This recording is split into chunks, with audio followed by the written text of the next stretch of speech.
The blizzard came out of nowhere, blanketing Chicago O'Hare International Airport in a thick layer of snow that brought all flights to a standstill. Alexander Laurent stood at the enormous glass windows, watching as the runway disappeared under endless white. His private jet wasn't going anywhere tonight or possibly for the next 2 days, according to the increasingly grim weather reports. At 32, Alexander had built a tech empire worth billions, but all his money couldn't clear the sky or make the planes fly. "Mr. Laurent," his assistant's voice came through his phone. "I've contacted the Waldorf. They can send a car when the road's clear, but the highway patrol is advising against all travel for at least the next 12 hours. Alexander pinched the bridge of his nose, feeling the beginnings of a headache. "The merger meeting is in 3 days, Thomas, if I'm not in San Francisco by then." "I understand, sir. I'm working on contingencies. In the meantime, should I try to arrange accommodation at the airport hotel?" Alexander glanced at the crowds already forming at the customer service desks. "No, I'll handle it. Keep me updated." He ended the call and tucked his phone into the pocket of his tailored charcoal overcoat. The terminal was chaos. Families sprawled across rows of seats, business travelers argued into phones, and airline staff looked increasingly harried.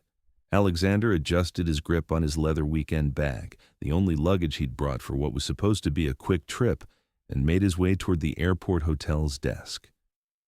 As he approached, he could see the line snaking back at least 50 people deep. A collective groan went up as a frazzled employee posted a "no vacancy" sign. Perfect. He looked around, assessing his options. The VIP lounges would be packed, and even his status wouldn't guarantee him privacy tonight. That's when he heard a laugh that somehow cut through the airport cacophony. Clear, genuine, musical. His eyes found her instantly. She stood near a coffee kiosk, smiling at something the barista had said. Chestnut hair fell in soft waves to her shoulders, and even in the harsh fluorescent lighting, her face glowed with warmth. She wore practical clothes, jeans, boots, and a thick sweater under an open coat, yet something about her presence commanded attention. Alexander found himself watching as she paid for her drink, added what looked like an excessive amount of sugar, and then turned to survey the crowded terminal. Their eyes met briefly across the distance, and she offered a small smile, the kind strangers exchange in shared difficult circumstances, before moving toward the seating area. He might have forgotten her entirely, if not for what happened next. As she navigated through the crowd, a harried businessman bumped her arm, sending her coffee splashing across her sweater and the floor. The man barely paused, tossing a distracted sorry over his shoulder as he continued his phone conversation.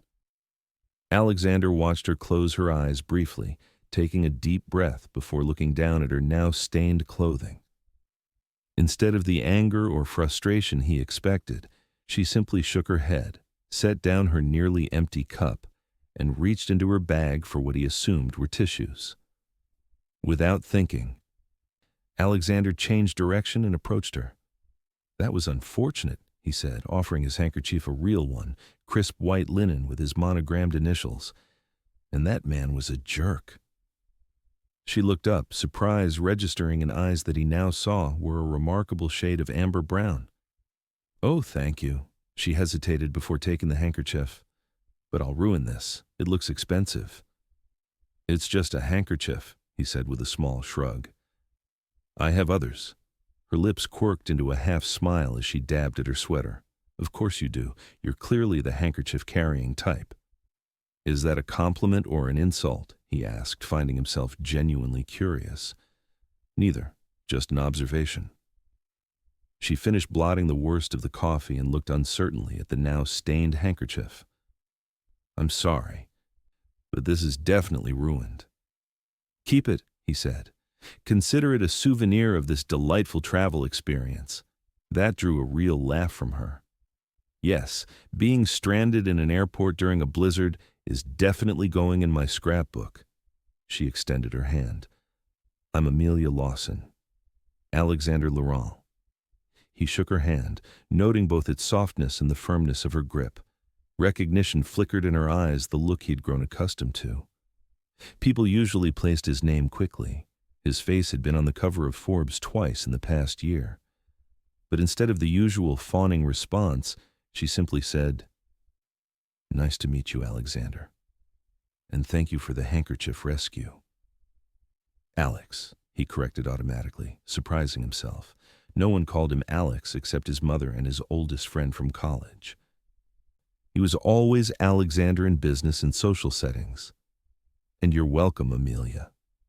"Amy," she countered with a smile. "Only my grandmother calls me Amelia, usually when I've done something to disappoint her." "Which I imagine is rare," she laughed again. "You'd be surprised." She glanced around the crowded terminal. "So, Alex, what's your stranded in a blizzard strategy? Because it looks like we're all going to be roommates tonight." Alexander found himself relaxing slightly, drawn in by her easy manner. "I was about to throw money at the problem, but it seems even that won't work tonight. The hotel's full." Ah, the throw money at it approach, a classic. There was no judgment in her tone, just gentle amusement. "I'm going with the make the best of it strategy myself." "And how's that working out for you?" he asked, nodding toward her coffee-stained sweater. "Clearly I'm crushing it." She grinned, and Alexander felt something shift inside him, a loosening of the constant tension he carried. "Actually, I was about to scout for prime floor real estate. Care to join the expedition? I've heard the area near Gate B18 has fewer leaky ceiling tiles." He should say no. He had calls to make, contingencies to plan. But something about Amelia Lawson made him want to step outside his carefully controlled life, if only for a few minutes. "I'm more of a C concourse man myself," he said. "Fewer crying babies, better access to power outlets. A connoisseur of airport floor space." "Interesting." She tilted her head, studying him. "All right, Laurent, lead the way to this promised land." As they walked through the terminal, Alexander found himself noticing things he normally wouldn't, the holiday decorations that seemed both festive and somehow sad in the current circumstances, the airport staff who continued to smile despite the chaos, the way strangers were beginning to talk to each other, united in their shared predicament. "So," Amelia said as they navigated around a family setting up camp with blankets and pillows, "what takes the famous tech wunderkind Alexander Laurent to San Francisco? Wait, let me guess you're buying another company?" He raised an eyebrow. "You know who I am." "I read the news," she said simply, "and your face was on the subway ads for that charity thing last month. The Coding Initiative for Underprivileged Schools." "Code Future," he said, surprised she'd noticed. It was a project close to his heart, though most people only wanted to talk about his company's stock price or the rumors of the next big acquisition. "That's it. Good program from what I've read." "It is," he agreed. "And yes, I was headed to San Francisco for business, though not to buy another company. At least not this time." She smiled. "Keeping the corporate world on its toes, then?" "Something like that."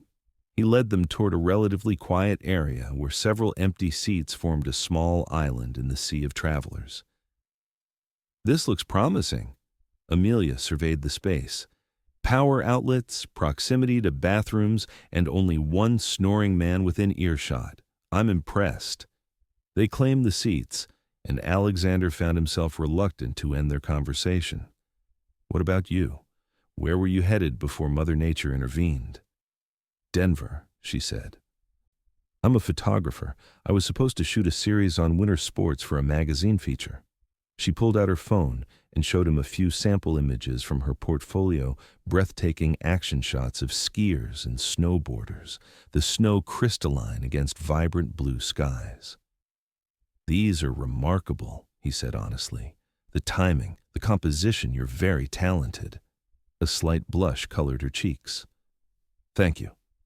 It's mostly about patience and a willingness to stand in the cold for hours waiting for the perfect moment." "I doubt it's that simple," he said. "My company employs several photographers for our marketing campaigns. I know exceptional work when I see it. She tucked her phone away. Well, unless this blizzard clears soon, the magazine will have to settle for stock photos. My deadline's in a week. I'm sorry, he said, and meant it. He understood the frustration of having work disrupted by circumstances beyond your control. It happens. She shrugged, then reached into her carry-on and pulled out a small package. Anyway, I came prepared for airport emergencies. Cookie? She opened a package of chocolate chip cookies that were clearly homemade. You bake? He asked, accepting one. My mom's recipe. I always travel with cookies. They're universal currency in a crisis. She smiled. Once traded 2 of these for a phone charger in Atlanta during a 6-hour delay. Alexander bit into the cookie and was immediately transported back to childhood, to his grandmother's kitchen before she'd passed away, the one place where he'd felt completely safe and cherished. These are incredible, he said, genuine surprise in his voice. Don't sound so shocked, she laughed. Even us artistic types can follow a recipe. No, He hesitated. Store-bought cookies have been my reality for a long time. Something in his tone made her expression soften. Well, consider this your reintroduction to the real thing. Their conversation flowed easily after that. Alexander couldn't remember the last time he'd talked to someone new without agenda or pretense. Amelia asked thoughtful questions about his work, showing genuine interest without the edge of calculation he so often encountered. In turn, he found himself fascinated by her stories of remote photo shoots and the perspectives she brought to her art. Hours passed, the storm outside intensifying. Announcements confirmed what everyone already knew: no flights would depart until at least the following afternoon. Airport staff began distributing emergency blankets and pillows. Home sweet home, Amelia said, arranging her blanket over her legs. Alexander checked his watch, nearly midnight. This isn't right, he said suddenly. She looked at him, eyebrow raised. Airport sleepovers during blizzards? Actually pretty standard procedure. No, he gestured around them. There are children sleeping on floors, elderly people trying to rest in these terrible chairs. I have resources. I should be doing something. Amelia studied him for a moment. What did you have in mind? Alexander pulled out his phone. Give me a few minutes. He stepped away to make several calls, his voice low but authoritative. Amelia watched as he paced, the set of his shoulders tense with purpose. When he returned, there was a new energy about him. I've arranged for food, he said. A catering company I've worked with before has staff who live close enough to make it here safely. They'll be setting up in the main terminal area within the hour. Hot meals, coffee, tea. Amelia's eyes widened. You're feeding the entire airport? It's just food, he said, uncomfortable with her look of admiration. And I've coordinated with airport management to convert 3 of the conference rooms into rest areas for families with small children and elderly travelers. They'll have cots, at least. Just like that? You made a few calls and solved everyone's problems? He shook his head. Hardly. It's a small thing, really. Alex, she said, touching his arm lightly. It's not small to the people who will be able to feed their hungry kids or sleep in a real bed tonight. He met her eyes, struck by the genuine warmth there. I suppose not. Come on, she said, standing and gathering her things. Let's go help set up. The next several hours were unlike any Alexander had ever experienced. He worked alongside Amelia, airport staff, and other volunteers to transform the sterile conference rooms into comfortable sleeping spaces. He removed his expensive suit jacket and rolled up his sleeves, moving furniture and distributing blankets. In the main terminal, the catering staff arrived with hot soup, sandwiches, and an array of beverages. Alexander insisted on helping serve, standing behind the makeshift buffet line alongside Amelia, who charmed everyone with her easy smile and genuine interest in their stories. You're good at this, he told her during a brief lull, watching as she chatted with a young mother while serving her coffee. At what? Slopping soup? At connecting with people, making them feel seen. She looked thoughtful. It's the same skill I use in photography, I guess. finding the humanity in a moment. She nodded toward a family sitting together, the parents reading to their children from a tablet. Like them, they're making memories right now, even in this inconvenience. That little girl will remember the adventure of sleeping in an airport during a blizzard. Alexander followed her gaze, seeing the scene through her eyes. I never thought of it that way. Perspective is everything, she said. Speaking of which, when was the last time you actually ate something? You've been too busy playing airport Santa to take care of yourself. He realized she was right. It had been hours since he'd had anything but coffee. I'm fine. Uh-huh. Sit. She pointed to a nearby chair. I'll bring you food. To his own surprise, he obeyed, watching as she moved confidently through the serving area, fixing him a plate. When she returned and handed it to him, their fingers brushed, and Alexander felt that same strange shift inside, like something long frozen was beginning to thaw. Thank you, he said, meaning it for more than just the food. Eat, she instructed. Even billionaires need calories. Millionaire, he corrected automatically. The billionaire title is still technically speculative, according to Forbes. She rolled her eyes. My deepest apologies for the demotion. He surprised himself by laughing. You know, most people don't talk to me the way you do.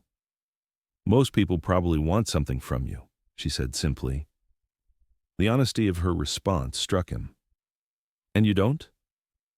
Well, I did take your handkerchief, she reminded him with a smile. But no, Alex, I don't want anything from you except maybe conversation to pass the time until we can get out of here.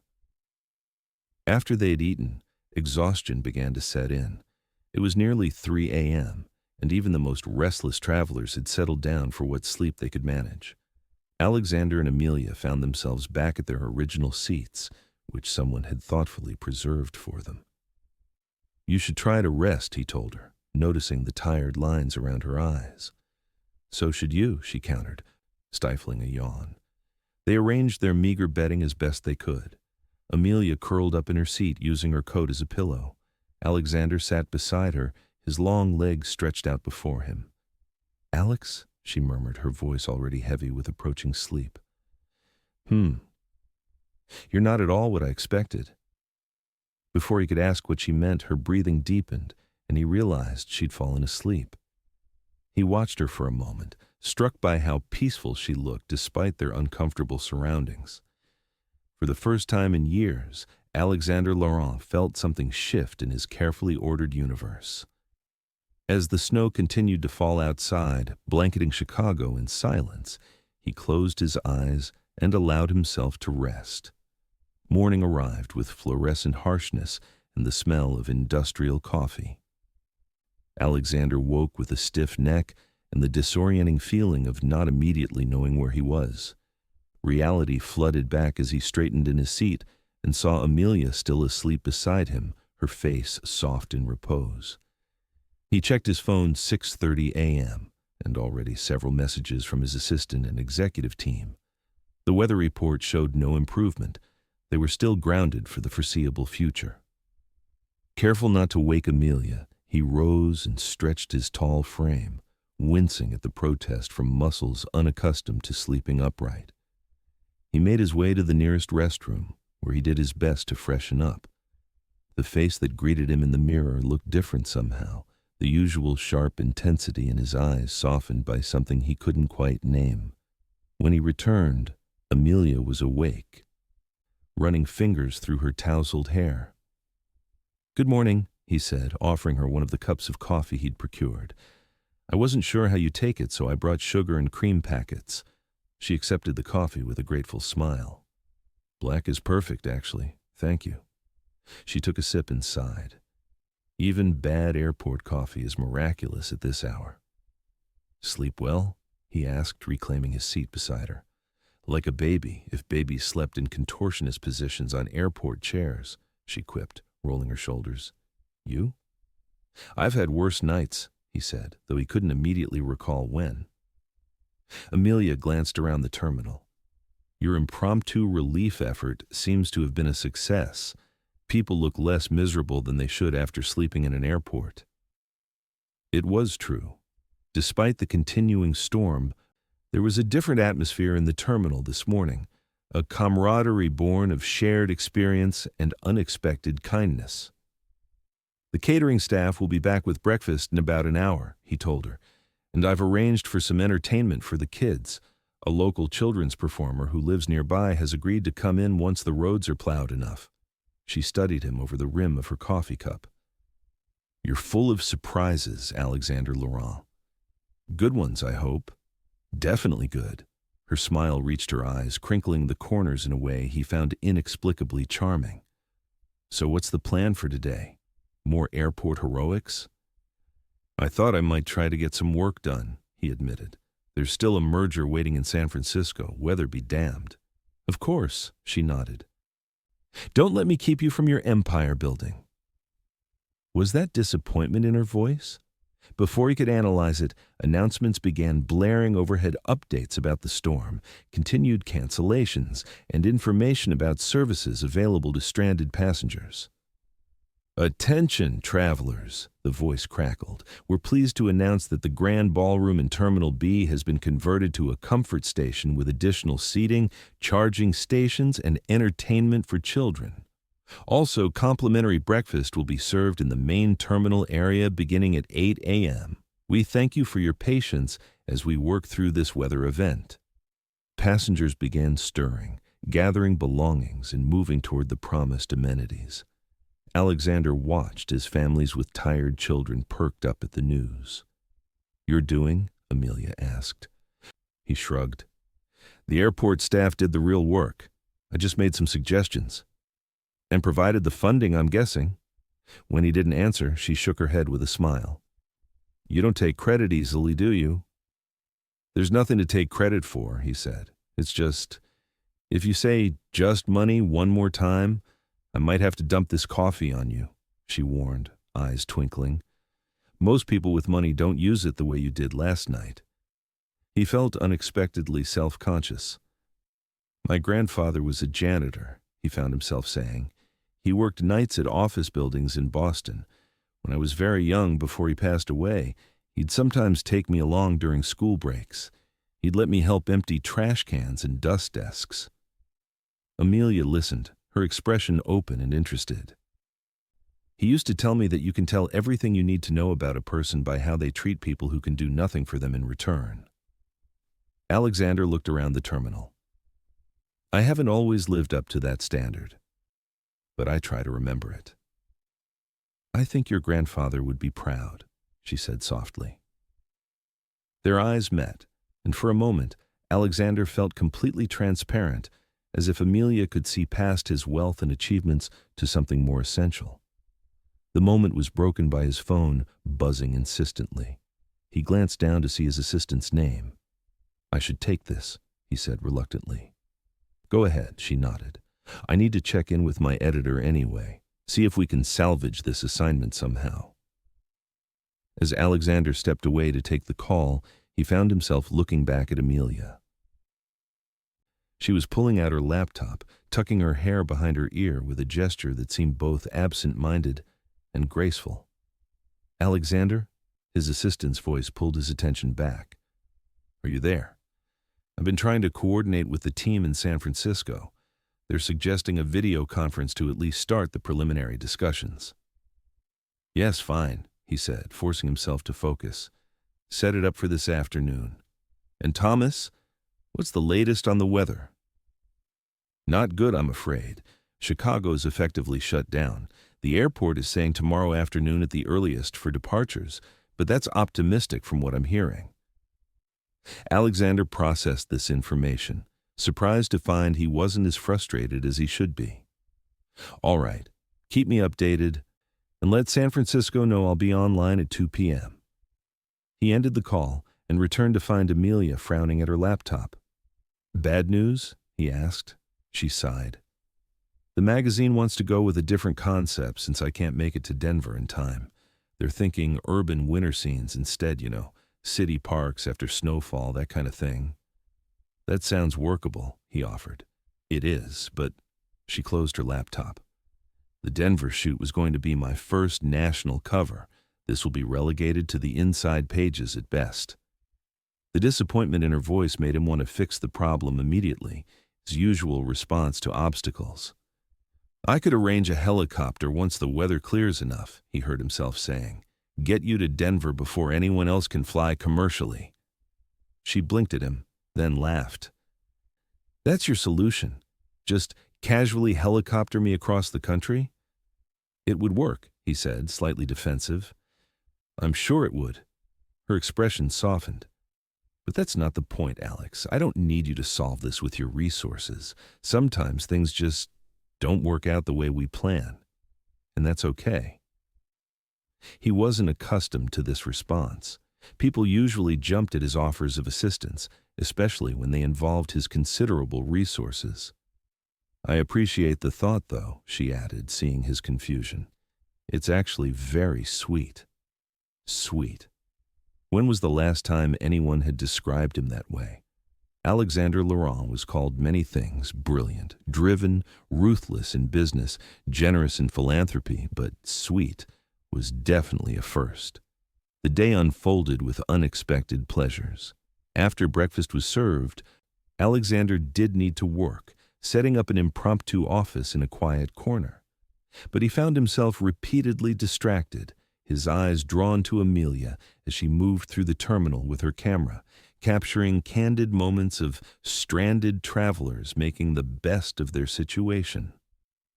At one point, she showed him some of the images she'd taken: a young couple playing cards, an elderly man teaching chess to a child he'd just met, airport staff distributing supplies with tired but genuine smiles.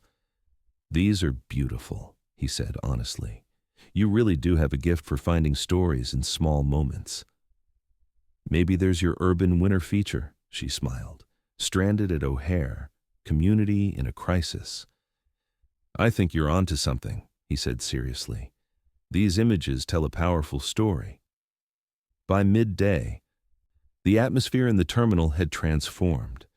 The children's performer, Alexander, had arranged a puppeteer with a repertoire of songs and stories, had set up in the converted ballroom, drawing a crowd of delighted kids and grateful parents. Food continued to be served at regular intervals, and airport staff had organized impromptu activities for different age groups. "It's like a very strange summer camp," Amelia observed as they walked through the terminal together after Alexander had finished his video conference. "Except with better coffee and more flight anxiety." "Summer camp?" he repeated. "I wouldn't know. Never went." She looked at him with surprise. "Really? No s'mores and ghost stories by the campfire? No color wars or friendship bracelets?" "My summers were mostly academic programs and internships," he said. "My father believed in productive use of time."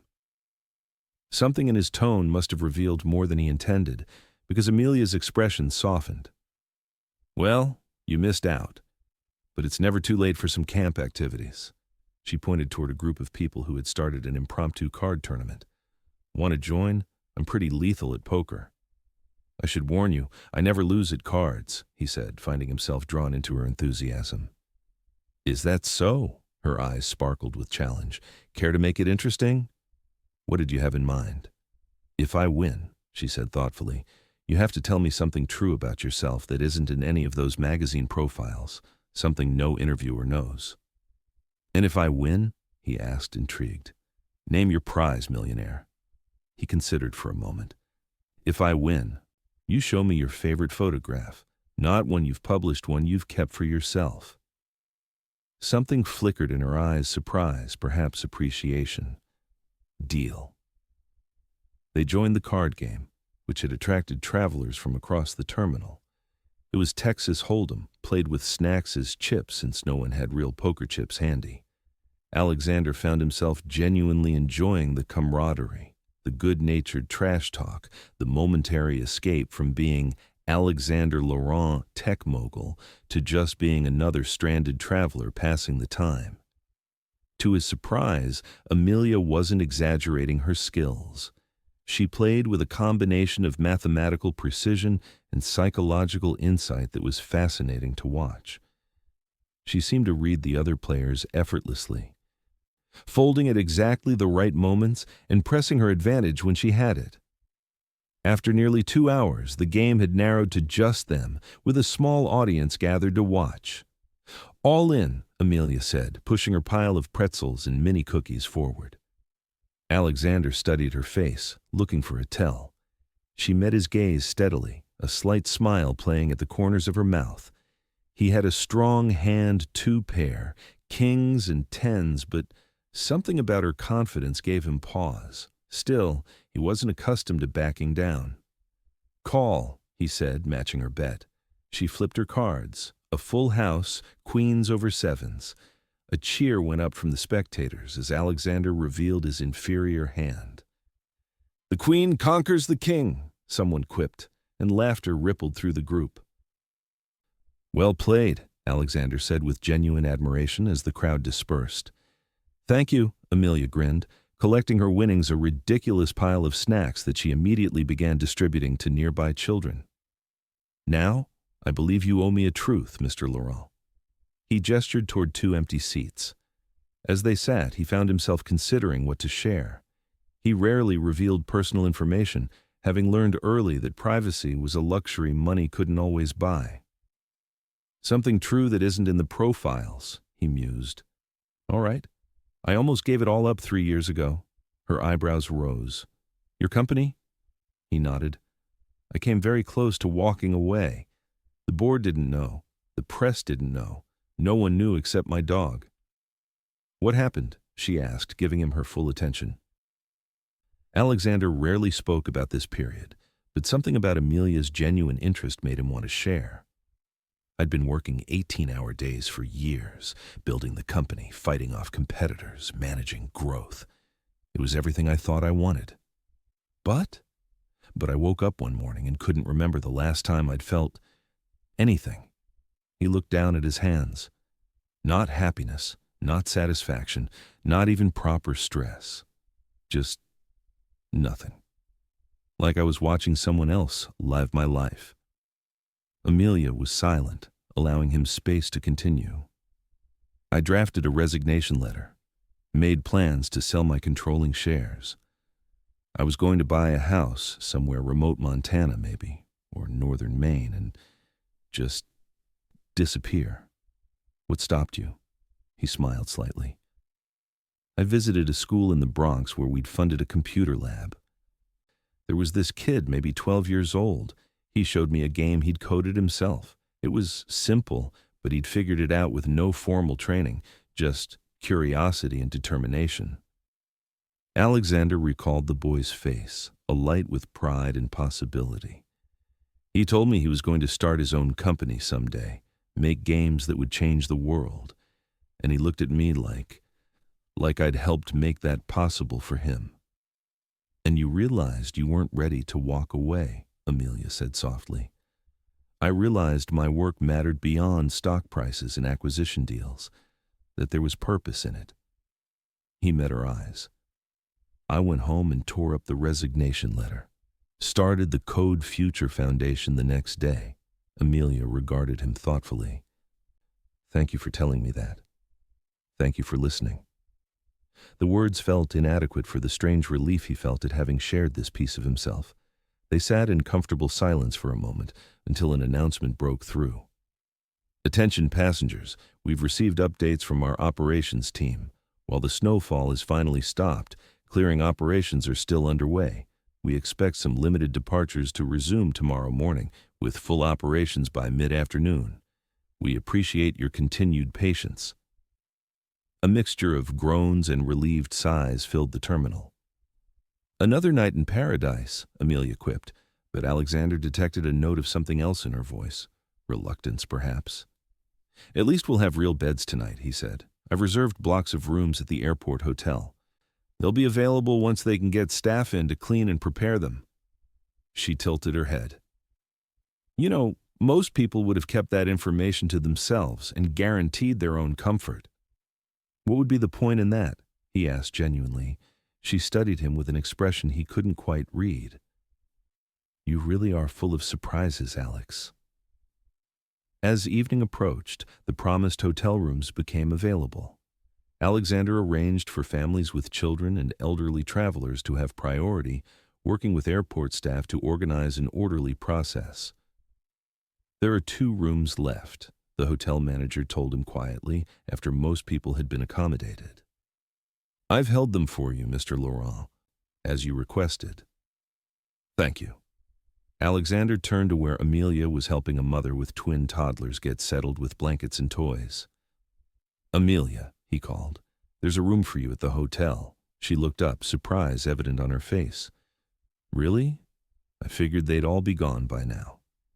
"Benefits of knowing the guy who paid for them," he said with a small smile. They walked together to the hotel, which was connected to the terminal by a covered walkway. After collecting their key cards, they paused in the hallway where their paths would diverge.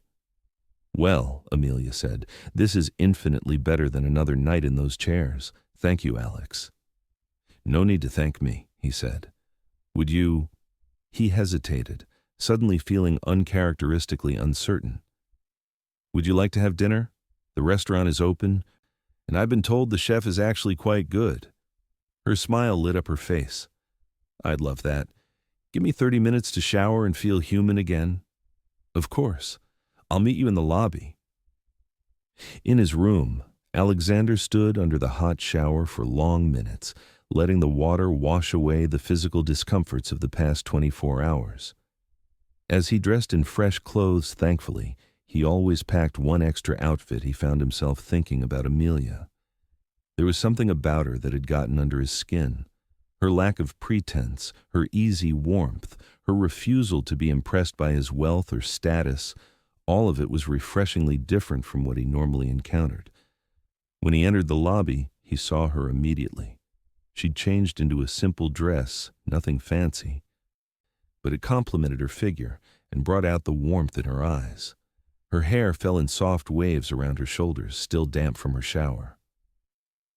"You clean up well, stranded traveler," she said with a smile as he approached. "As do you," he replied, suddenly aware of how much he'd been looking forward to seeing her again, even after just a brief separation. The restaurant was busy but not crowded, many travelers having opted for room service after their ordeal. They were seated at a quiet table near a window that looked out on the snow-covered tarmac, illuminated by the airport's bright lights. "It's beautiful in its way," Amelia observed, looking at the transformed landscape.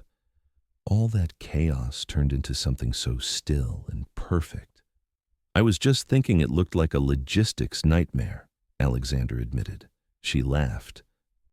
"And that, right there, is the difference between a photographer and a CEO." They ordered wine and food, and as they waited, conversation flowed as easily as it had since they'd met. Alexander found himself telling her about his early days building his company, about the challenges and thrills of creating something from nothing. She shared stories of remote photo shoots in Alaska and Peru, of the people she'd met and the moments she'd captured.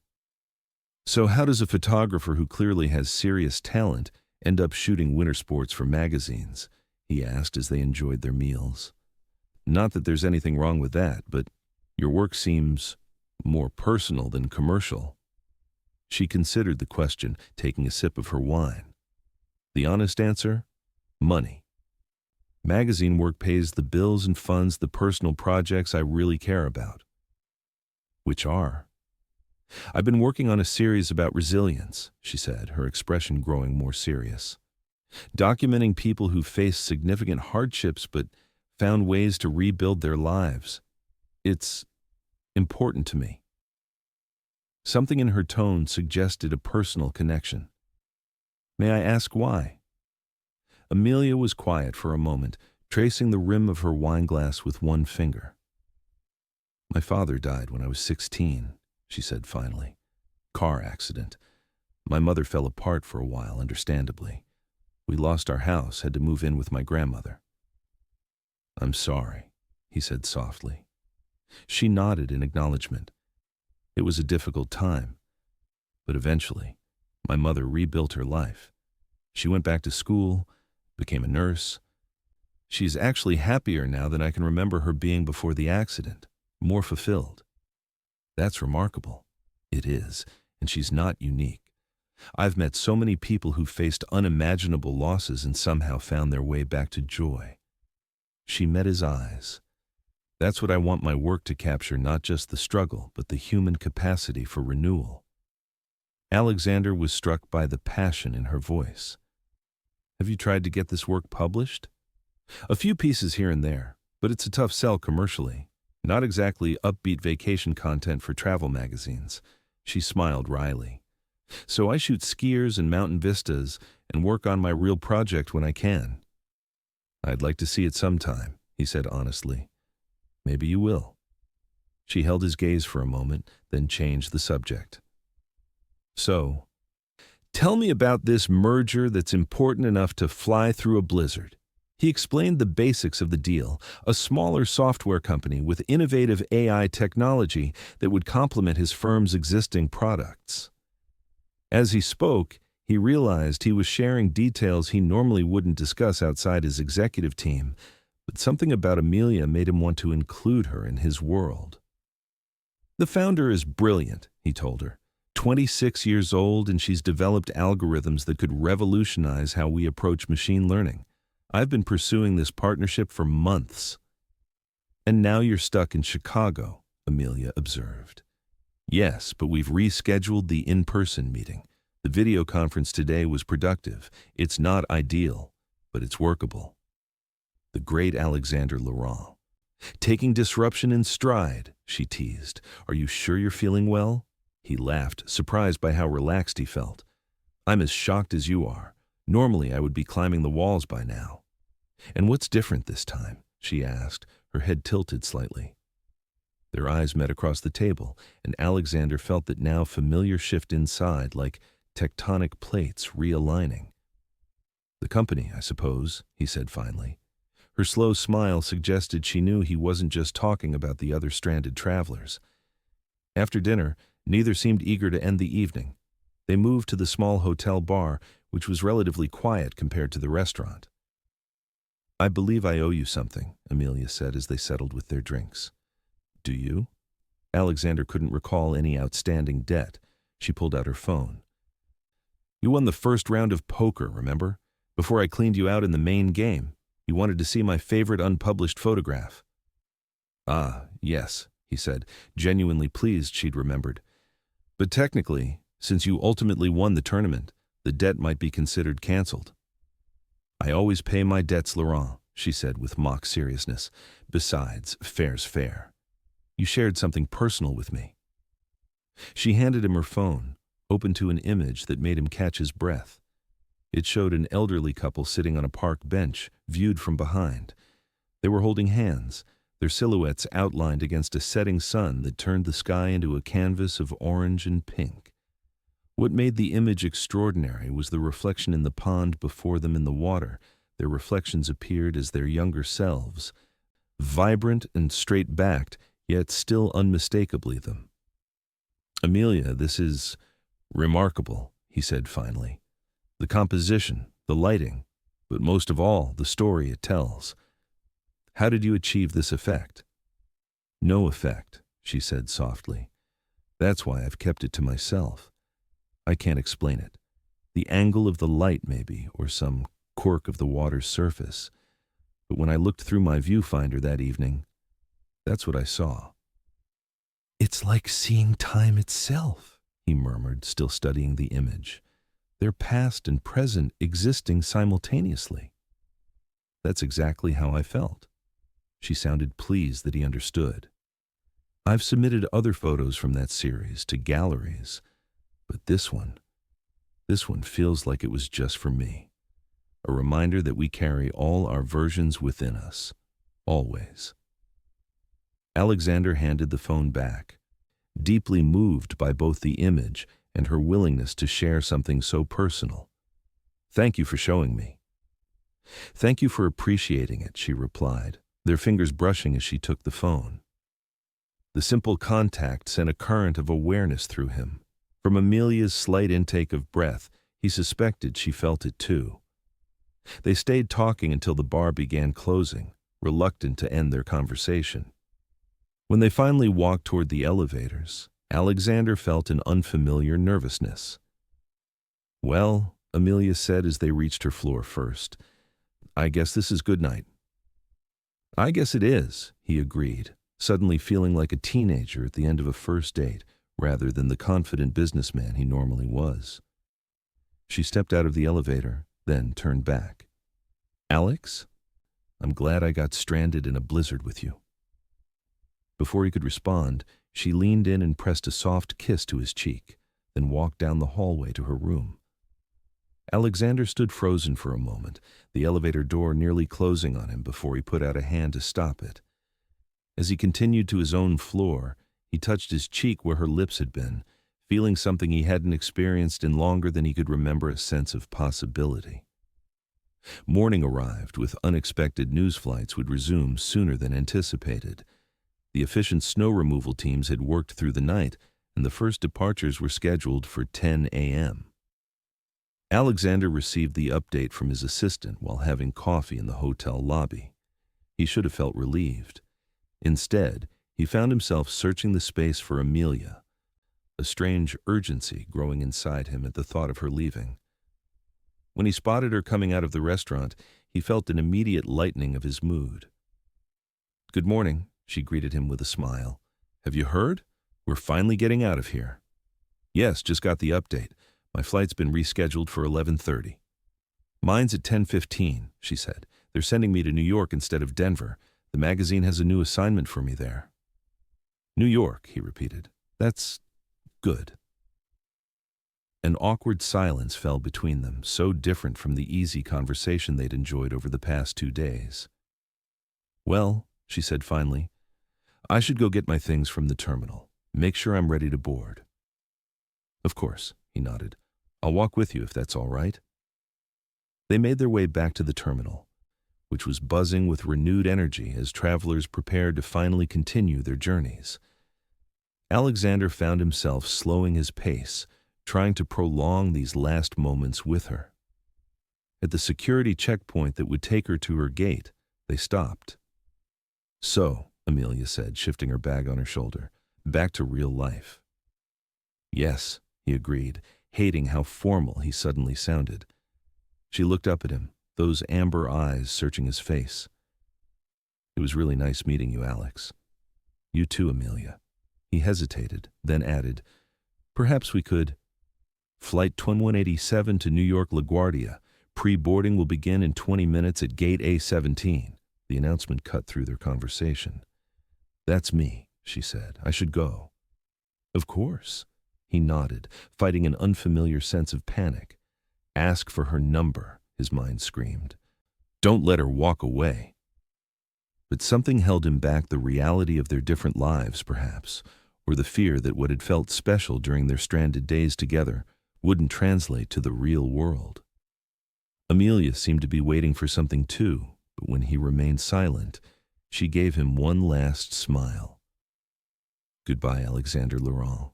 Don't work too hard. Goodbye, Amelia Lawson. Safe travels." She turned and joined the security line, not looking back. Alexander stood watching until she had passed through and disappeared from view. Only then did he turn away, a hollow feeling expanding in his chest. His own flight to San Francisco departed on schedule. As his private jet climbed above the clouds, leaving the snow-covered Chicago landscape behind, Alexander stared out the window, his mind replaying moments with Amelia. Her laugh. The way she had looked at him like she was really seeing him, not his wealth or status, the softness of her lips on his cheek. "Mr. Laurent?" His flight attendant interrupted his thoughts. "We'll be landing in San Francisco in approximately 4 hours. Would you like to review your meeting materials now?" "Yes," he said automatically, forcing himself back to business. "Thank you." The merger negotiations went smoothly over the next 3 days. Alexander was the consummate professional, focused, decisive, thorough. But those who knew him well might have noticed a slight difference, a distraction in his normally laser-focused attention. Moments when his gaze would drift to the windows, watching the play of light on San Francisco Bay. On his 3rd night in the city, He found himself scrolling through news articles about the Chicago blizzard on his tablet. One piece caught his eye, a human interest story about stranded travelers at O'Hare, creating a makeshift community during the storm. The article featured several photographs that he instantly recognized as Amelia's work, though they were credited to A. Lawson. The images captured exactly what she'd described: moments of connection and resilience amid the disruption. He read the article twice, lingering over her photos, searching for some contact information, but there was nothing beyond the photo credit. "Mr. Laurent?" His assistant's voice came through the hotel suite's intercom. "The car is ready when you are. Dinner with the investors is at 8. "Thank you, Thomas. I'll be down shortly." Alexander set aside the tablet and straightened his tie, pushing thoughts of Amelia to the back of his mind. He had work to do. The merger was finalized a week later, making headlines in the business press.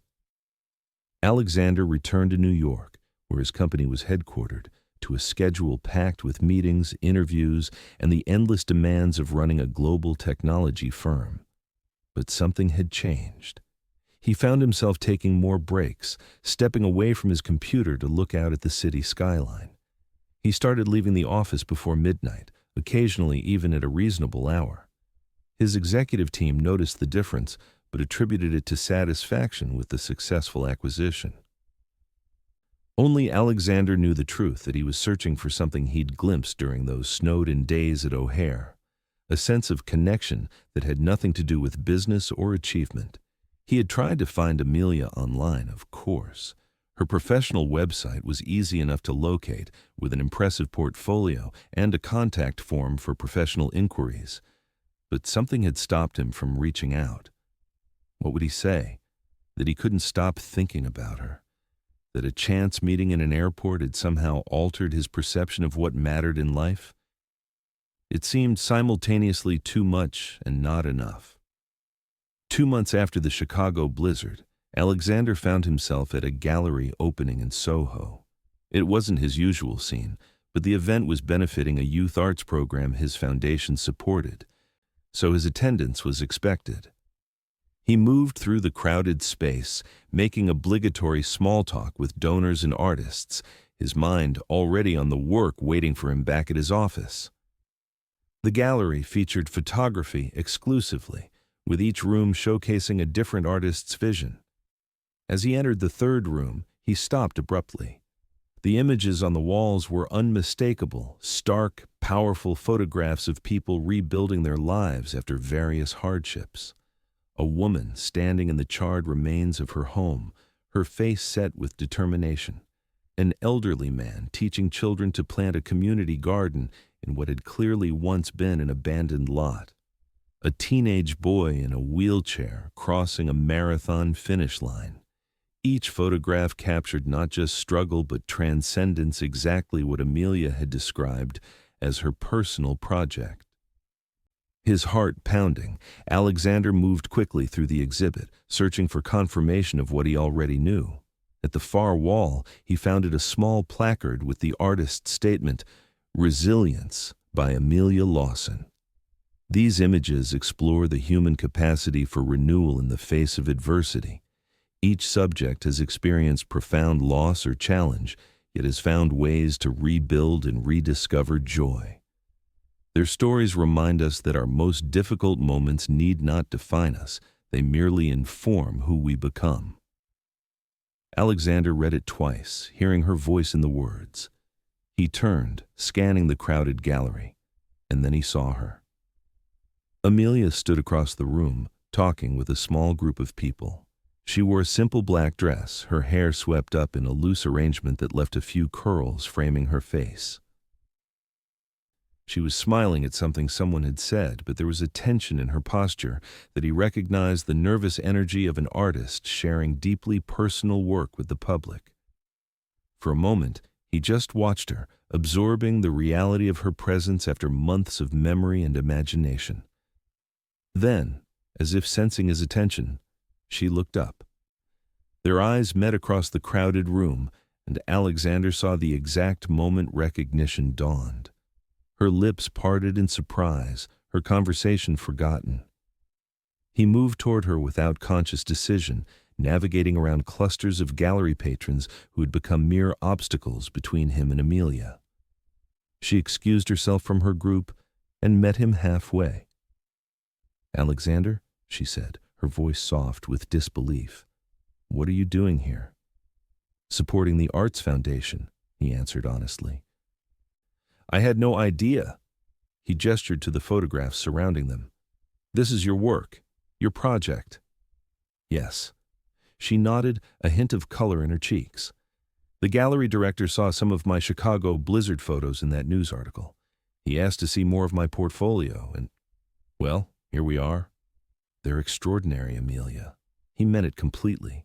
"You've captured exactly what you described to me, not just the struggle, but the renewal." "Thank you," she said, clearly touched by his appreciation. "I never expected this." She gestured around at the crowded gallery. "You deserve it," he said simply. A brief silence fell between them, filled with all the things neither had said 2 months ago. "How have you been?" she asked finally.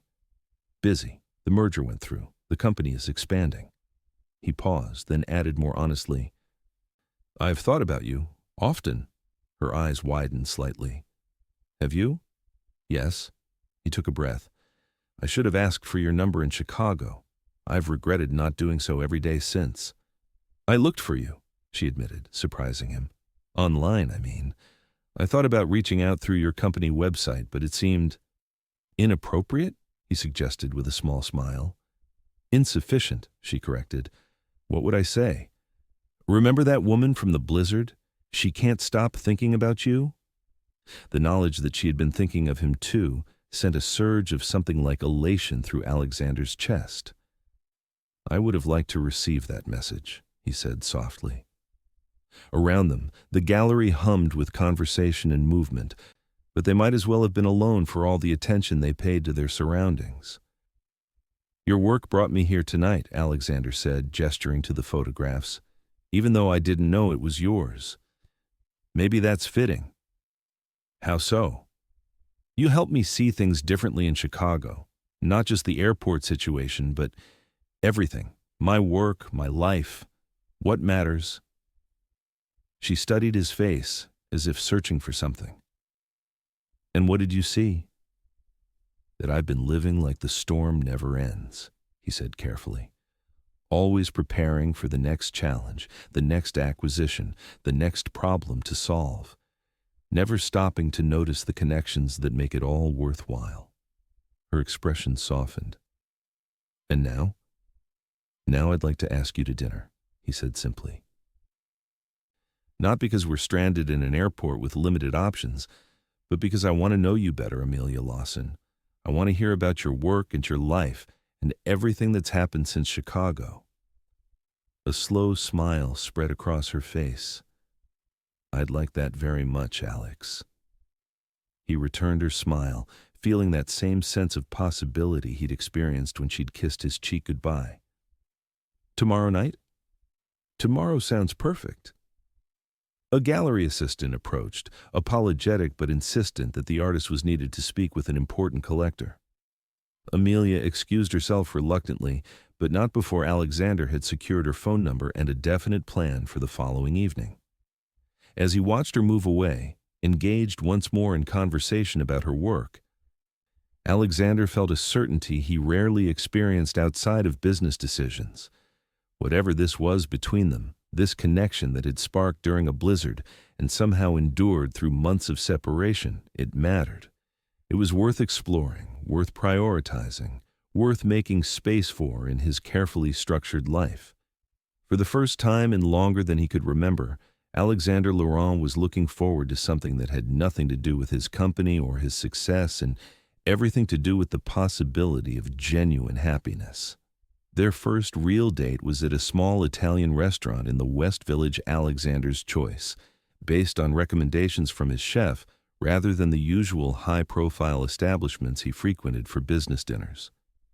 He arrived early, a rare occurrence for a man whose schedule was typically planned to the minute, and found himself nervously adjusting his tie while waiting at their table. When Amelia walked in, His nervousness evaporated, replaced by a simple gladness at seeing her again. She wore a deep blue dress that brought out the warmth in her eyes, her hair loose around her shoulders.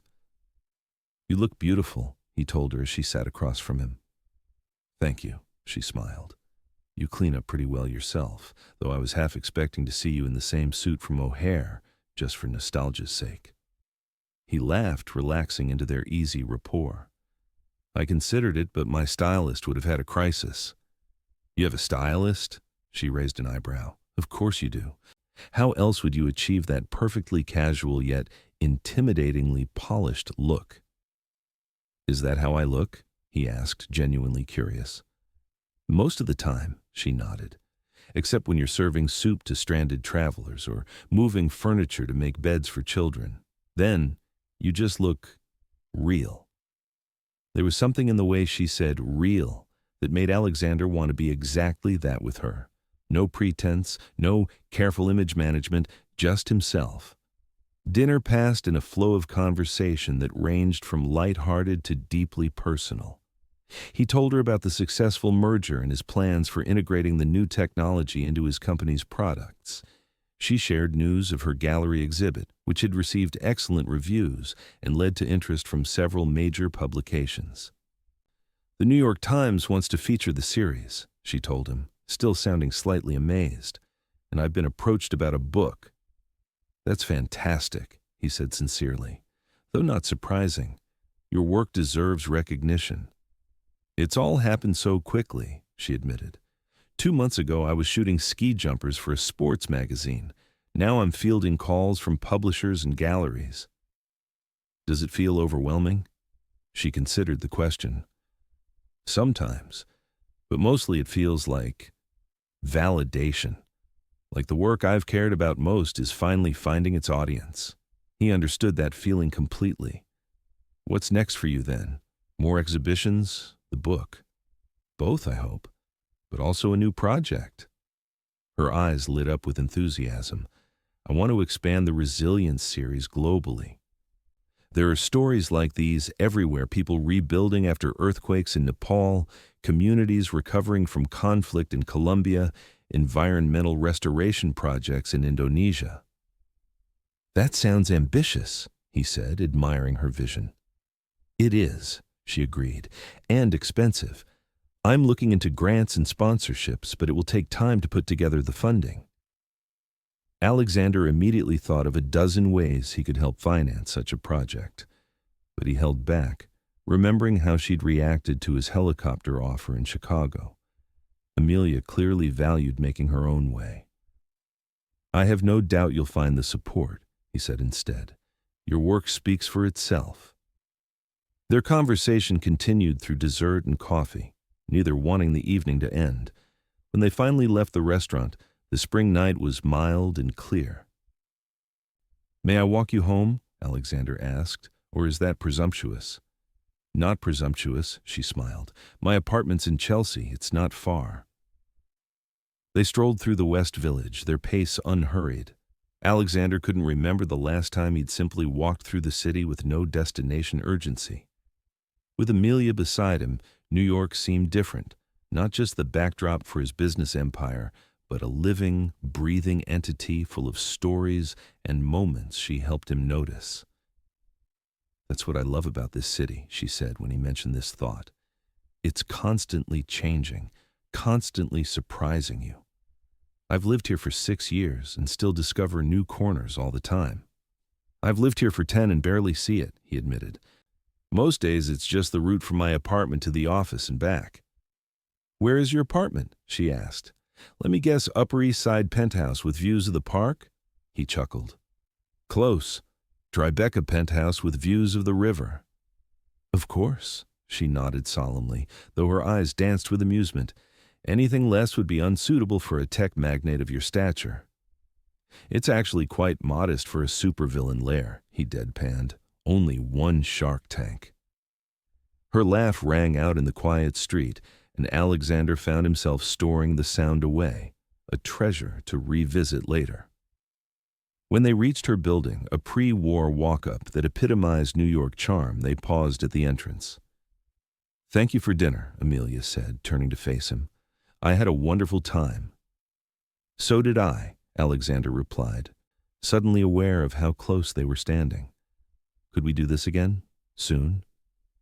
I'd like that, she nodded, her eyes meeting his with a directness that made his pulse quicken.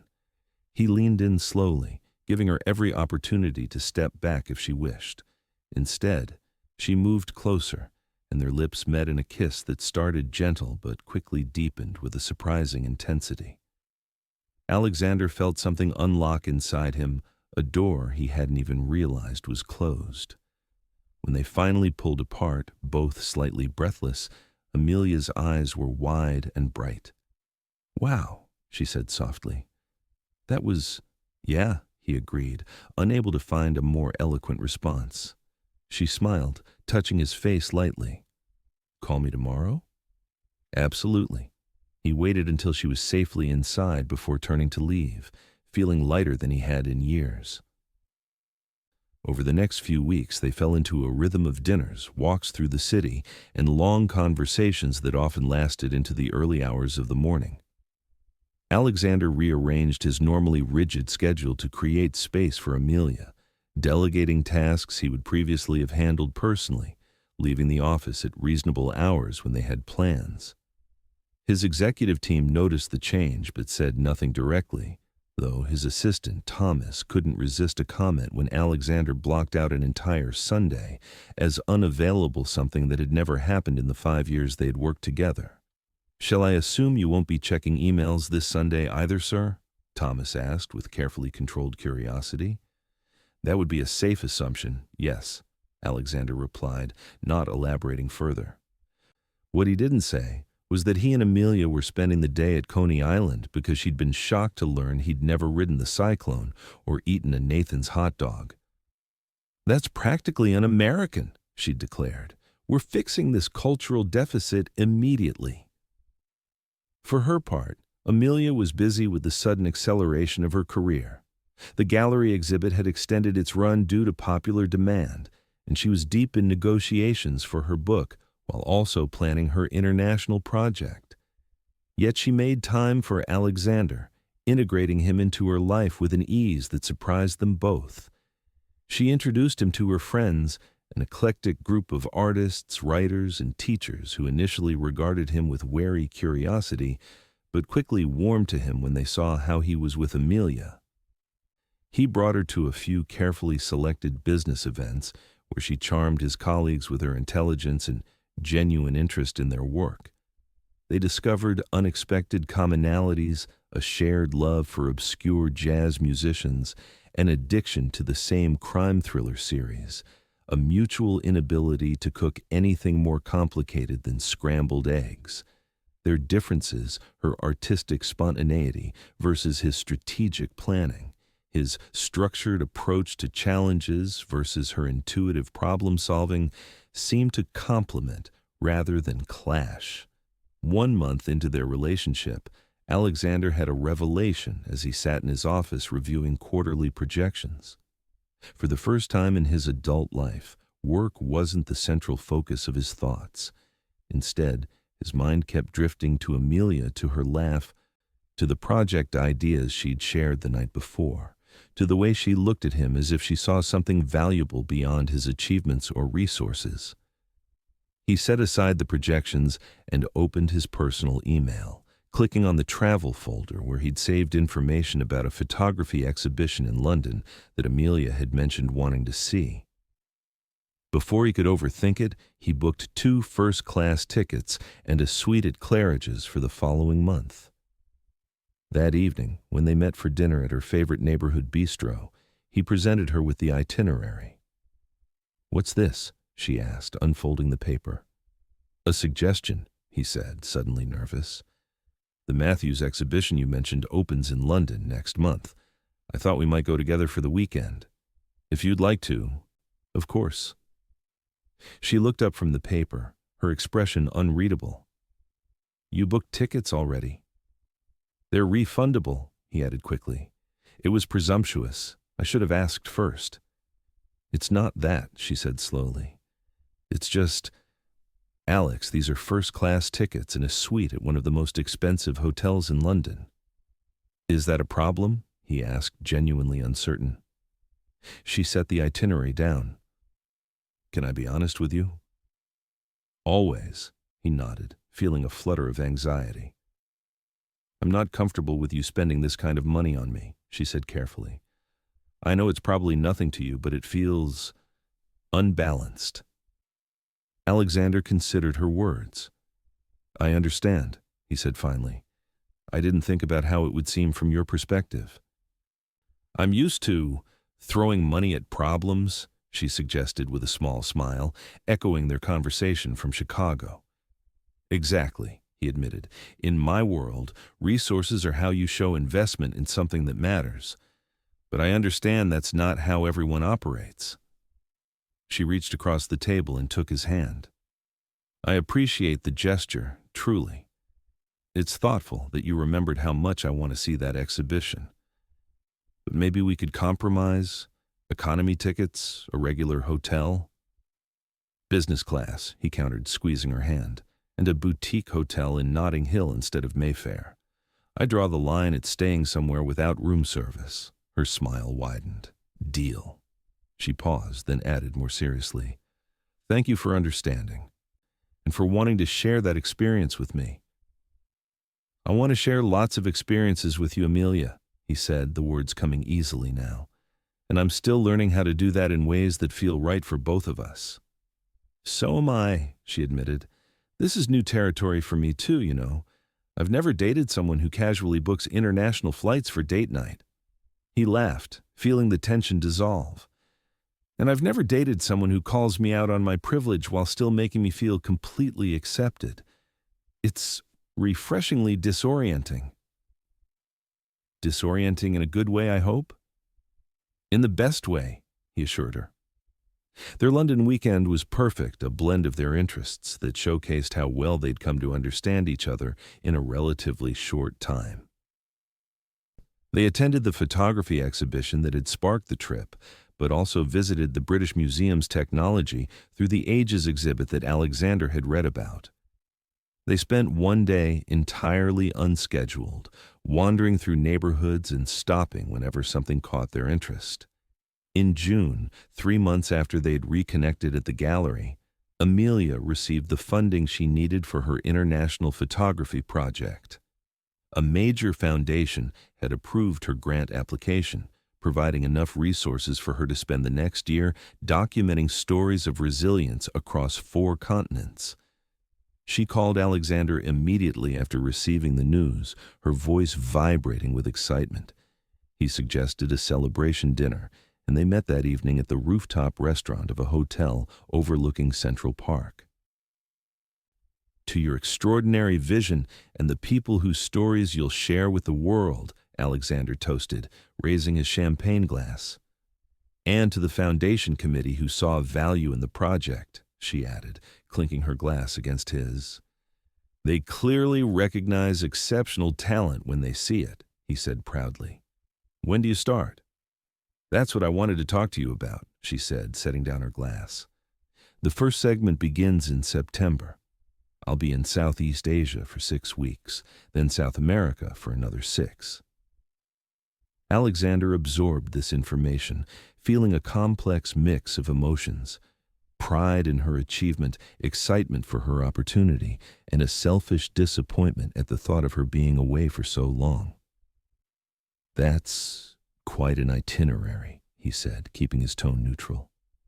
It is, she agreed, watching him carefully. And there's something else. The foundation is partnering with several international NGOs to maximize the impact. One of those partners is the Global Technology Access Initiative. He looked up sharply. GTAI, that's one of your foundation's major projects, she finished. Yes, I know. You applied for funding through a partner of my own foundation? He asked, uncertain how to feel about this connection. I didn't know, she said quickly. Not until today when I received the full partnership details. GTAI isn't exactly advertising its connection to Laurent Technologies, and I didn't think to look for it specifically. Alexander processed this, then began to laugh. What's so funny? Amelia asked, confused. Just the universe's sense of humor, he explained.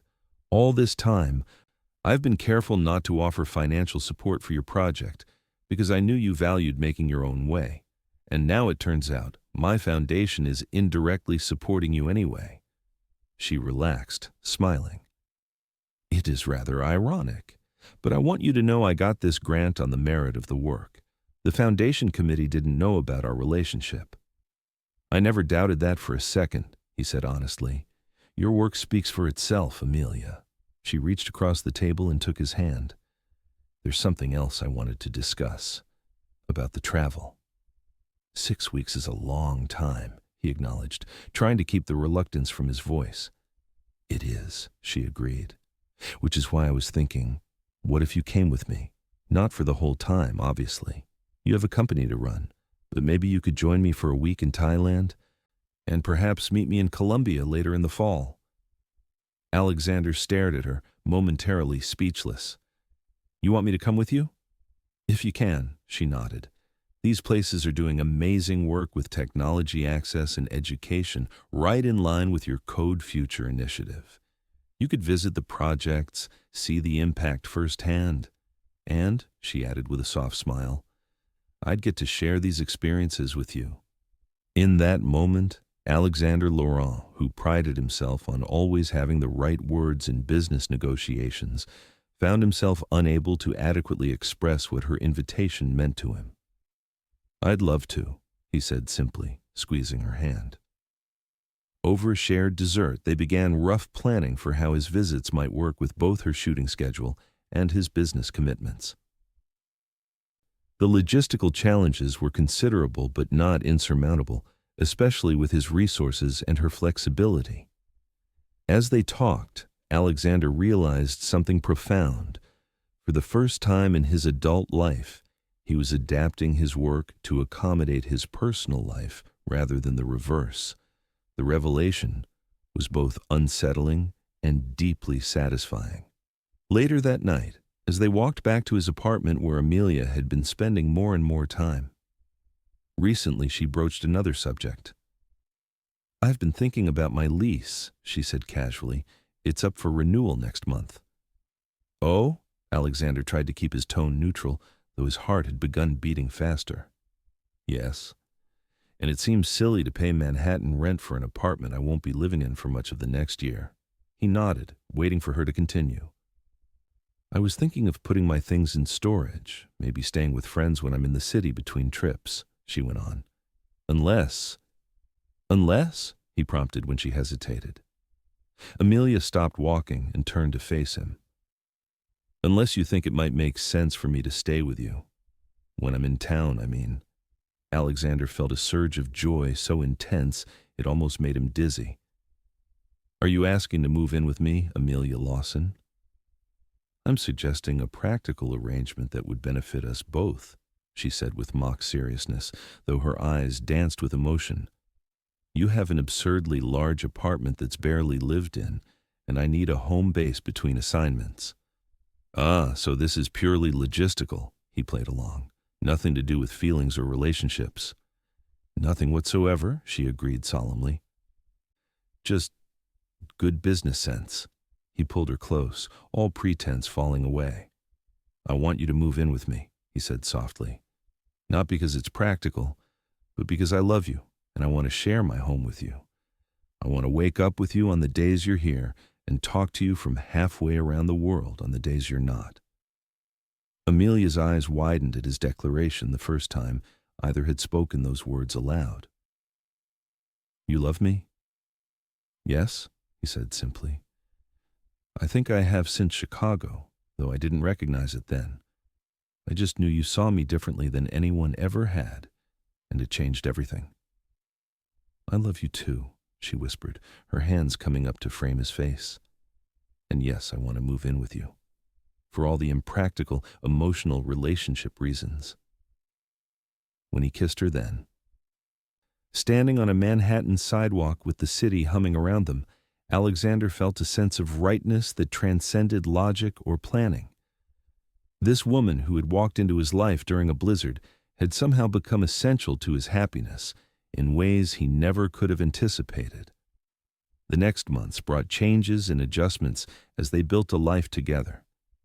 Amelia moved into his Tribeca penthouse, transforming the sleek but impersonal space with her photographs, books, and the colorful throws she collected from local markets.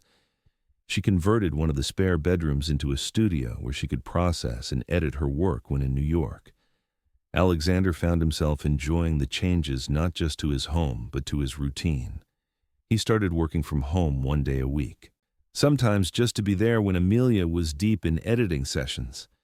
They established small rituals: coffee on the terrace when weather permitted, Sunday morning walks along the Hudson, trying new recipes together, with varying degrees of success.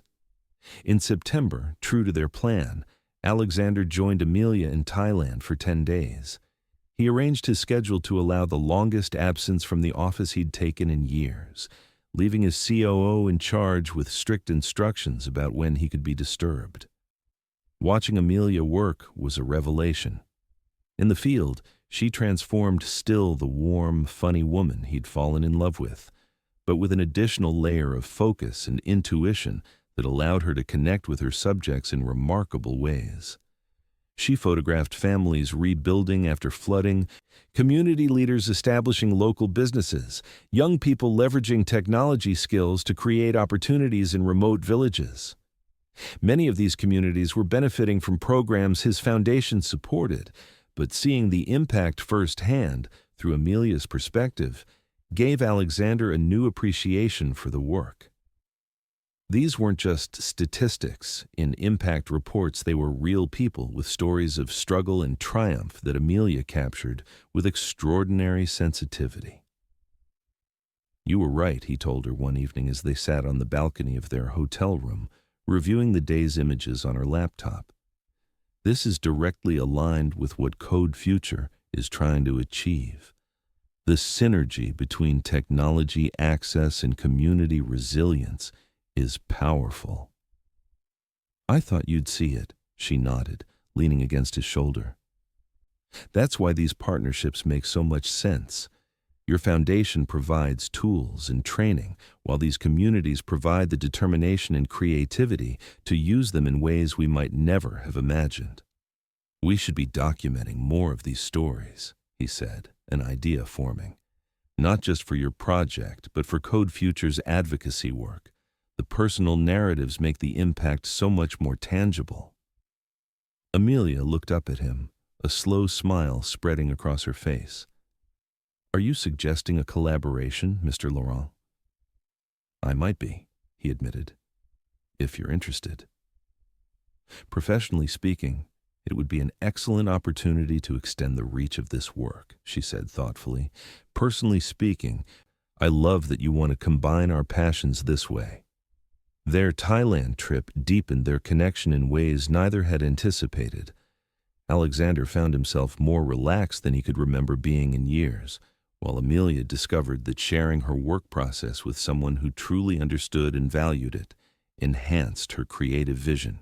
Upon their return to New York, Alexander immersed himself in work to compensate for his absence, while Amelia prepared for the South American segment of her project. They had 2 weeks together before she would depart again. During this time, Alexander found himself thinking more concretely about their future. He had never been the type to consider traditional milestones like marriage and family. His focus had always been on building his company. But Amelia had changed that perspective, showing him that professional achievement and personal fulfillment weren't mutually exclusive. One evening, as they shared a quiet dinner at home, he broached the subject that had been on his mind. "Have you thought much about family?" he asked, trying to sound casual. Amelia looked up from her pasta. "What kind of family? Like my parents and grandmother, or children?" he clarified, feeling uncharacteristically nervous. "Having them, I mean." Her eyes widened slightly. "That's quite a dinner-time topic." "Too direct?" he asked with a small smile. "No," she shook her head. "Just unexpected. But to answer your question, yes, I've thought about it. I've always imagined having children someday. What about you?" I haven't, historically, he admitted. It wasn't part of my life plan. But lately I've been reconsidering many of my assumptions about what makes a fulfilling life. Because of us? She asked softly. Because of you, he corrected. You've shown me there's more to life than quarterly projections and market share. She reached across the table and took his hand. For what it's worth, I think you'd be an amazing father. You have so much to offer, not just resources, but wisdom and kindness and perspective. I don't know about that, he said honestly. My own father was complicated, successful in business, but not particularly nurturing. I don't have the best model to work from.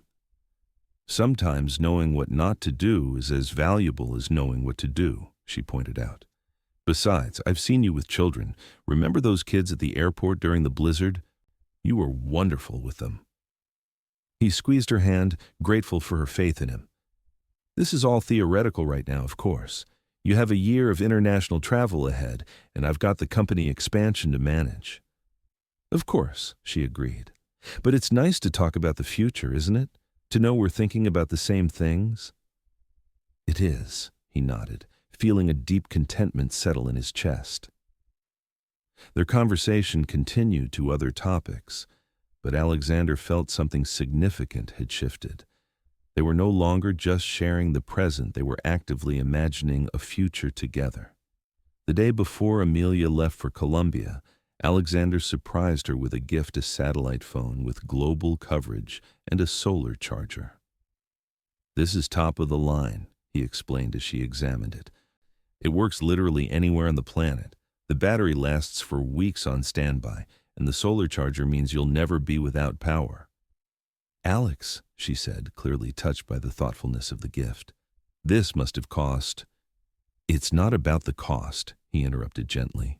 It's about keeping you safe and keeping us connected. Some of the places you'll be traveling have limited infrastructure. I need to know you can reach help if you need it. She looked up at him, understanding in her eyes. You're worried. A little, he admitted. You'll be in remote areas, sometimes traveling alone. It's natural to be concerned. I've done this kind of work before, she reminded him. I'm careful and well prepared. I know, he nodded. And this isn't about not trusting your ability to take care of yourself. It's about me loving you and wanting to support your work while still making sure you have resources if an emergency arises. She considered this, then smiled and leaned up to kiss him softly. Thank you. I'll keep it with me always. The next day, he drove her to the airport himself, breaking his usual protocol of having his driver handle transportation. They said goodbye at the security checkpoint, holding each other close. 6 weeks, she murmured against his chest. 5 weeks and 3 days until I join you in Bogota, he corrected, having memorized the date. She laughed, looking up at him with eyes that shone with both excitement for her journey and reluctance to leave him. I love you, Alexander Laurent. I love you, Amelia Lawson, he replied, kissing her one last time. Go change the world with your camera. I'll be waiting when you come back. As he watched her walk through security, Alexander felt a strange mixture of emotions, pride in her courage and talent, sadness at their separation, but most of all, a profound gratitude that this remarkable woman had come into his life during a random blizzard in Chicago. The weeks of separation were challenging, but also revealing. They spoke daily when possible, their conversations ranging from the profound to the mundane. Amelia shared stories of her shoots, the people she was meeting, the moments she was capturing. Alexander kept her updated on developments with the company and the small details of life in New York that he knew she missed. When they couldn't talk directly due to time differences or her remote locations, they exchanged emails and messages. Alexander found himself writing to her with an openness he'd never shown anyone about his thoughts, his fears, his hopes for their future. She responded in kind, their written exchanges becoming a different kind of intimacy. True to his promise, Alexander flew to Bogota 5.5 weeks after Amelia's departure. Their reunion at the airport was emotional, both realizing how deeply they had missed each other despite their regular communication. The week they spent together in Colombia was a perfect balance of work and connection. Amelia continued her project, photographing communities rebuilding after conflict, while Alexander visited several Code Future initiatives in the region. They spent evenings reviewing their respective days, sharing insights and observations, growing their vision for how their professional worlds might continue to intersect. On their last night in Colombia, sitting on the balcony of their hotel suite overlooking the lights of Bogota, Alexander made a decision. He had been carrying a small box in his pocket for days, waiting for the right moment. This was it. "Amelia," he said, taking her hand as they sat side by side, "these weeks apart have shown me something important." "What's that?" she asked, turning to face him more fully. "That I want to build a life with you," he said simply. "Not just share an apartment or coordinate our travel schedules, but create a true partnership in every sense." Her eyes widened as he reached into his pocket and withdrew the small velvet box. "I had this made in New York before I left," he explained, opening it to reveal a ring unlike any traditional engagement setting. Instead of a diamond, it featured a remarkable opal that shifted colors like a kaleidoscope: blues, greens, flashes of fire set in a band of twisted gold and platinum. "It reminded me of your photography," he continued, "how you see the world in all its complexity and beauty, how you've taught me to see it that way too." "Alex," she whispered, her eyes filling with tears. He took the ring from its box and held it between them. "I'm not asking you to change your plans or alter your dreams. I'm asking if you'll let me be part of them, officially and permanently. Amelia Lawson, will you marry me?" "Yes," she said without hesitation, her face radiant with joy. "Yes, I will marry you, Alexander Laurent." As he slipped the ring onto her finger, Alexander felt a sense of certainty that had nothing to do with business strategy or calculated risk. This was right as anything had ever been in his life. They were married 6 months later in a small ceremony in the Berkshires, where Amelia had spent summers as a child. Only close friends and family attended: her mother and grandmother, his mother, and a handful of old friends, along with the tight circle of people who had supported their relationship from the beginning. The celebration was elegant but intimate, exactly what they both wanted. Amelia wore a simple silk gown that moved like water when she walked, and Alexander found himself speechless when he first saw her coming toward him down the aisle. Their vows were personal and heartfelt. Alexander spoke of how Amelia had taught him to see beyond spreadsheets and strategies to the human stories that gave life meaning. She promised to remind him of his own humanity when business threatened to consume him, and to always show him the beauty in unexpected places. "I never thought a blizzard would bring me the greatest gift of my life," he said as they exchanged rings. "But then again, I never thought I'd meet someone who could see past all the trappings to who I really am. And I never imagined I'd fall in love with a man who offered his handkerchief to a coffee-stained stranger," she responded with a smile. "But I'm eternally grateful for that snowstorm and your impeccable manners." After the ceremony, they hosted a reception that blended elegance with warmth. Fine cuisine served family style. World-class musicians playing relaxed jazz, flowers that looked as if they'd been gathered from meadows rather than arranged by florists. As evening fell and their guests danced under strings of lights, Alexander led Amelia away from the celebration to a quiet spot overlooking the valley below. "Happy, Mrs. Laurent?" he asked, wrapping his arms around her from behind. "Deliriously," she confirmed, leaning back against him, "though I'm still getting used to the name change. Professionally, I'll still be Lawson, you know." "Of course," he nodded. "Your name is part of your brand now." She turned in his arms to face him. "I have something for you. A wedding gift." "You didn't need to get me anything," he protested. "You're all I wanted." "It's not something I bought," she explained. "It's something I made. Wait here." She slipped away, returning moments later with a wrapped package. Alexander opened it carefully to find a handcrafted album, beautifully bound in leather. Inside were photographs, not just any photographs, but a visual journey of their relationship. The first image made his breath catch, a candid shot of him at O'Hare during the blizzard, serving food to stranded travelers. He hadn't known she'd taken it. "I was already photographing the scene for what became the news article," she explained. "You caught my attention even before we spoke." Each page chronicled a moment in their story, some he remembered clearly, others he hadn't realized she'd captured. Their first real date. Alexander asleep on their couch, his laptop still open beside him, the two of them reflected in a shop window during their London trip. His face as he watched children using computers provided by his foundation in Thailand.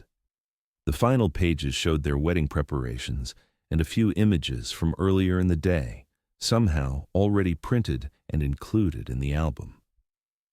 "Amelia," he said, his voice thick with emotion, "this is extraordinary, our whole story." "The beginning of our story," she corrected gently, placing her hand over his. "We have many chapters ahead, I think." "We do," he agreed, pulling her close, "and I can't wait to live them with you." They returned to their guests, but Alexander kept the album close for the remainder of the evening, a tangible reminder of the journey that had brought them to this moment. The following morning, as they prepared to leave for their honeymoon, a 2-week sailing trip through the Greek islands, Alexander received a message from his assistant that required immediate attention. A potential security breach in one of their main systems had been detected overnight. "Go," Amelia said when he explained the situation. "Take care of it. Our flight isn't until this afternoon." He set up his laptop in the small study of their rental house, making calls and directing his security team through the initial response. After nearly 2 hours, he had confirmation that the breach had been contained with minimal impact and additional safeguards were being implemented. When he emerged from the study, he found Amelia on the terrace, reading peacefully in the morning sun. "Crisis averted?" she asked, looking up from her book. "Yes," he nodded, taking the chair beside her. "I'm sorry about that." "For what? Doing your job?" She shook her head with a smile. "Alex, I never expected marriage to change who we are or what matters to us.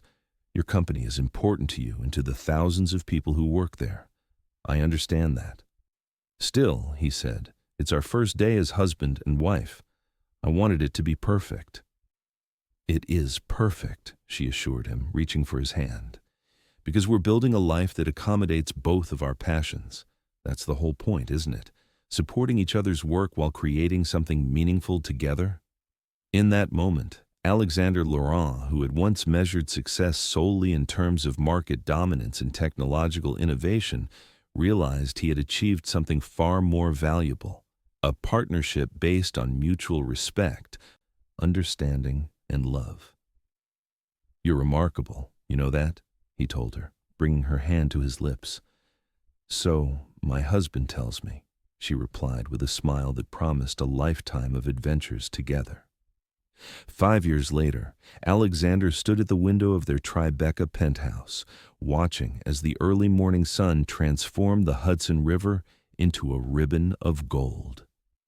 Behind him, he heard the patter of small feet on hardwood floors, followed by a whispered shh that wasn't nearly as quiet as its 4-year-old source intended.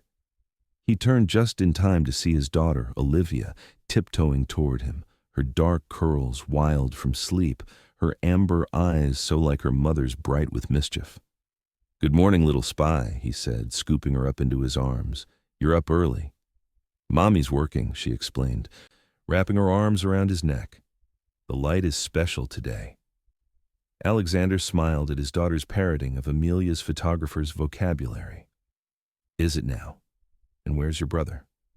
"Still sleeping," Olivia reported. "He's a baby. They sleep a lot." "He's not such a baby anymore," Alexander reminded her. "He's almost 2. "Still a baby," she insisted with a certainty only a 4-year-old could muster. Alexander carried Olivia to the kitchen, where he started coffee brewing before setting her up with paper and crayons at the breakfast bar. As he prepared a simple breakfast, he reflected on how completely his life had transformed since that snowy day in Chicago.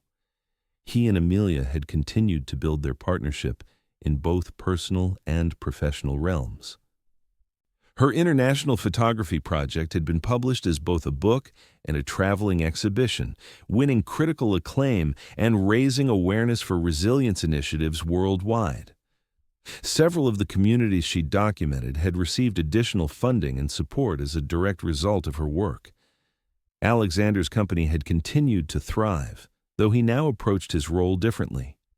He'd restructured his executive team to allow for more delegation, reduced his work hours to ensure quality time with his family, and focused his personal attention on the aspects of the business that aligned most closely with his values, particularly the educational and access initiatives. Together, they had established a foundation that combined their passions, supporting arts education and technology access in underserved communities. The Foundation's innovative programs created pathways for young people to explore both creative expression and technical skills, breaking down the artificial barriers between the arts and sciences. Their home had evolved to accommodate their growing family. Amelia's studio remained her creative sanctuary, though it now featured a small desk where Olivia sometimes sat, working, while her mother edited photographs. Alexander had converted part of his home office into a play area, allowing him to spend time with the children even when catching up on work in the evenings. "Daddy," Olivia's voice pulled him from his thoughts. "Can we go to the park today? I want to take pictures like Mommy." "We'll have to check with Mommy about her schedule," he replied, setting a small plate of cut fruit beside her crayons. "But I think a park visit sounds like an excellent plan." The sound of the terrace door sliding open announced Amelia's return. She entered the kitchen with her camera in hand and a satisfied expression on her face. "Get what you needed?" Alexander asked, pouring her a cup of coffee. "Perfect morning light," she confirmed, accepting the coffee with a grateful smile. The river was extraordinary today. "Mommy," Olivia exclaimed, "Daddy says we might go to the park. I want to take pictures. Can I use your special camera?" "How about your camera?" Amelia suggested, referring to the sturdy, child-friendly digital camera they'd given Olivia for her birthday. "We can bring mine too and take turns." This compromise was deemed acceptable, and Olivia returned to her drawing with renewed enthusiasm, now depicting what appeared to be their family at the park. Amelia moved to stand beside Alexander, leaning against him as they watched their daughter. "Thomas called while I was outside," she said quietly. "The Tokyo deal is finalized. Congratulations." "That's excellent news," he nodded. The acquisition had been complex but important for the company's expansion in Asian markets. "Did he need me to call back?" "No, just wanted you to know. Everything's proceeding as planned." She studied his face. "You don't seem as excited as I expected." Alexander considered this. "I am pleased. It's a good strategic move for the company, but 5 years ago, this deal would have consumed me completely. I would have been personally involved in every detail, probably would have flown to Tokyo multiple times, might have missed Olivia's first steps or James's first words in the process." "And now?" she prompted.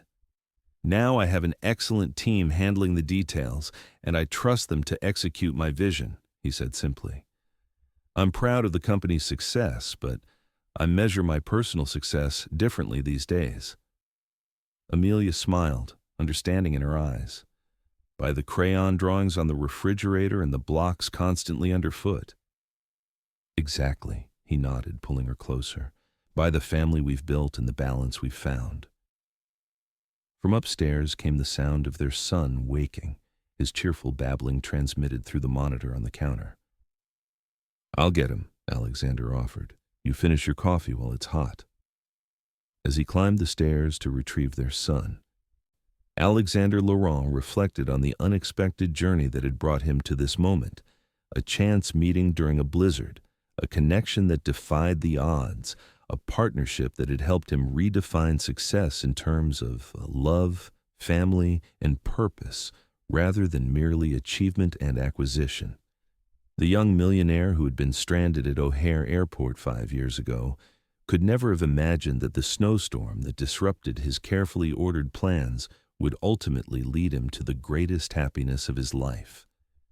But standing in his son's doorway, seeing the toddler's face light up at the sight of him, Alexander knew with absolute certainty that no business success could ever compare to the joy of this perfectly ordinary Tuesday morning with his family.